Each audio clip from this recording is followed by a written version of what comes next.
આદિવાસી વિસ્તારમાં મોટા સ્ટેચ્યુ બનાવી દેવાથી, રોડ હાઈવે બનાવી દેવાથી આદિવાસીનો વિકાસ થવાનો નથી।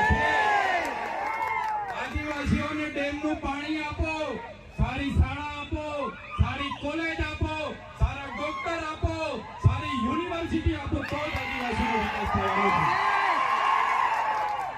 આજે ગુજરાતમાં 15% આદિવાસીઓ વસે છે, દેશમાં 8% આદિવાસીઓ વસે છે। દરેક ક્ષેત્રમાં અમારી સાથે અન્યાય થયો છે। જે પણ સરકારો આવી માત્ર ને માત્ર મત બેંક તરીકે આદિવાસીનો ઉપયોગ કર્યો છે। આજે તમે કોર્ટમાં જજો, કોર્ટમાં જે જજો બેસે છે, આજે ગુજરાતમાં અમે 15% છે તો 100 જજમાંથી 15 જજ આપણા હોવા જોઈએ કે નહીં હોવા જોઈએ? આઈએસ આઈપીએસ આપણા 15 હોવા જોઈએ કે નહીં હોવા જોઈએ? મામલતદાર, ટીડીઓ, કલેક્ટર અમારા 15 હોવા જોઈએ, તે આજે નથી। એ હવે આવનાર દિવસોમાં આદિવાસી સમાજે જાગવાનું છે। આટલી મોટી સિટીઓમાં રિયલ એસ્ટેટ બને છે, રિયલ એસ્ટેટના બિલ્ડરો કોણ છે? કેટલા આદિવાસીઓ રિયલ એસ્ટેટના બિલ્ડરો છે? અમારા લોકોને શિક્ષા નથી આપવામાં આવી, નર્મદાનું પાણી નથી આપવામાં આવ્યું, કડાણા ઉકાઈ ડેમનું પાણી નથી આપવામાં આવ્યું। આજે પણ અમારા લોકો મજૂરી માટે શહેરમાં જવા મજબૂર થયા છે, અમે સાચી નથી આવવાની। એટલા માટે જ અમે કહીએ છીએ આજના મંચ પરથી, જે રીતે નાગા લોકોનું નાગાલેન્ડ બન્યું, મરાઠાઓનું મહારાષ્ટ્ર બન્યું, ગુજરાતીઓનું ગુજરાત બન્યું, તેલુગુ લોકોનું તેલંગાણા બન્યું, તમિલ લોકોનું તમિલનાડુ બન્યું, એવી જ રીતે અમને ભીલોને અલગ ભીલ પ્રદેશનું 29મું રાજ્ય મળ્યું। જય ભીલ પ્રદેશ! ભીલ પ્રદેશ અમને 29મું રાજ્ય ભીલોને આબાદી આપો, એની રાજધાની અમે કેવડિયા બનાવીને રહીશું। અમારી પાસે પાણી છે, વીજળી છે, કાકરાપાર, નર્મદા, અમારી પાસે લિગ્નાઇટોની ખાણો છે રાજપારડીમાં, આમા ડુંગરમાં યુરેનિયમની ખાણો છે, છોટાઉદેપુરમાં રેતી નીકળે છે, જળ છે, જંગલ છે, જમીનો છે। અલગ રાજ્ય અમને આપી દો, અમે અમારા આદિવાસીઓનો વિકાસ કરી લઈશું।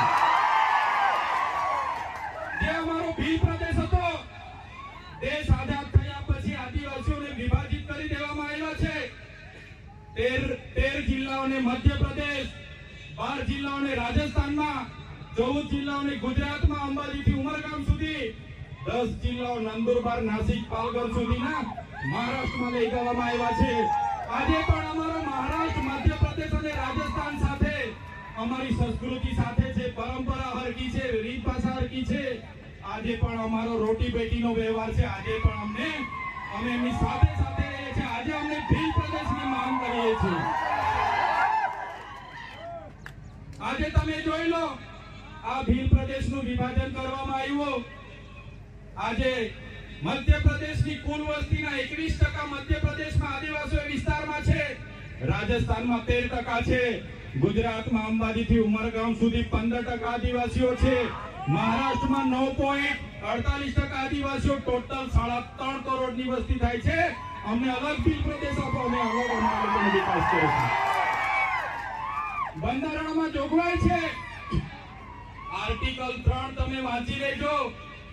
જે રીતના મહારાષ્ટ્રમાંથી ગુજરાત રાજ્ય બન્યું, આજે દેશ અને ગુજરાતનો વિકાસ થયો, પણ આદિવાસીઓનો વિકાસ નથી થયો। એટલા માટે અમે કહીએ છીએ કે અમેરિકામાં આપણા જેટલી વસ્તી નથી, છતાં પણ 50 રાજ્યો છે, જ્યારે ભારતમાં 28 જ રાજ્ય છે, તો 29મું રાજ્ય બનવું જોઈએ કે નહીં બનવું જોઈએ? બનવું જોઈએ। એની રાજધાની કેવડિયા હશે, આખું મંત્રીમંડળ અને મુખ્યમંત્રી, અહીંનો આખું અધિકારીગણ, અહીંનું પોલીસ તંત્ર તમામમાં આદિવાસી હશે, તો જ અમારા આદિવાસીઓનો વિકાસ થશે।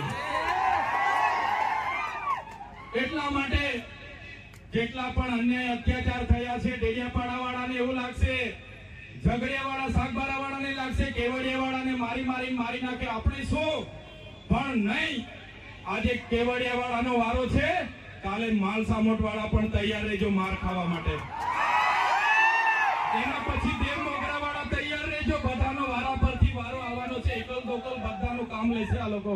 એટલા માટે કેમ છો, કેવડિયા એકલું નથી, આપણે બધાએ 13 તારીખે કેવડિયા જઈને આપણી એકતા બતાવવાની છે, એમાં કોઈએ પાછી પાની કરવાની નથી. વિકાસની વાતો થાય છે અને આદિવાસીઓ સાથે અન્યાય થયા છે ત્યારે અમે ક્યારે સાકી નથી લેવાના. આજે તમને એટલા માટે અમારે કહેવું પડે છે કે આપણા સમાજના લોકો પાર્ટી પક્ષમાં છૂટાછવાયા થઈ ગયેલા છે, અલગ અલગ સંગઠનોમાં, અલગ અલગ ધર્મ સંપ્રદાયોમાં, પણ કોઈ બી પાર્ટીમાં હોય, સમાજની વાત આવે ત્યારે આપણા બધા લોકોએ ભેગા થવું જોઈએ. આજે ભેગા નથી થતા, એ બડી દુઃખની વાત છે. દુઃખની વાત છે, આપણે ભેગા નથી થતા. અમે આ જાહેર મંચ પરથી કહીએ છીએ, જે દિવસે આદિવાસીઓના અવાજ બનતા અમારી પાર્ટી અમને રોકશે, એ દિવસે સૌથી પહેલા પાર્ટીના પાટિયા ઉતારીને અમે મૂકી દઈશું. અમારા સમાજ પહેલા, પછી પાર્ટીનો અમે વિચારીશું. આવનાર દિવસોમાં જ્યાં પણ આદિવાસી સાથે અન્યાય થશે, એ મહારાષ્ટ્ર હશે કે મધ્યપ્રદેશ હશે, આ આદિવાસી સમાજ માટે અમે લડી લઈશું. અને અમે એ જ ઉપદેશ આપને આપીએ છીએ. આજે એસસી અને એસટી કોટામાં 7 જજોની ન્યાયપીઠે જે ચુકાદો આપ્યો છે મિત્રો, આવનાર દિવસોમાં આપણા શિક્ષણની અનામત, આપણી નોકરીની અનામત, આપણી રાજકીય અનામત ખતમ થઈ જવાની છે. યાદ રાખજો કે જજોએ જજમેન્ટ આપ્યું છે, એ ગંભીર બાબત છે. મિત્રો, તમે જાણ્યું હશે, આ વિસ્તારોમાં નકલી કચેરીઓ પકડાય, નકલી અધિકારીઓ પકડાય, નકલી ઘી પકડાય, નકલી ટોલ નાકા પકડાય, પણ હું તો તમને કેમ છું કે નકલી આદિવાસી ધારાસભ્ય પણ આ ગુજરાતમાં છે. આપણા એસટી સર્કિટ બનીને